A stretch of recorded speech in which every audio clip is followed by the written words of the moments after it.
একবার এক ছোট ছেলে তার দাদার কাছে গিয়ে বলল, দাদা, আমি কোরআন পড়া শিখতে চাই।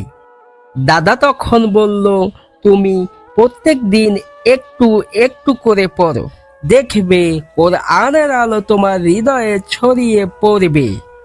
ছেলেটি প্রতিদিন একটু একটু করে পড়তে লাগলো।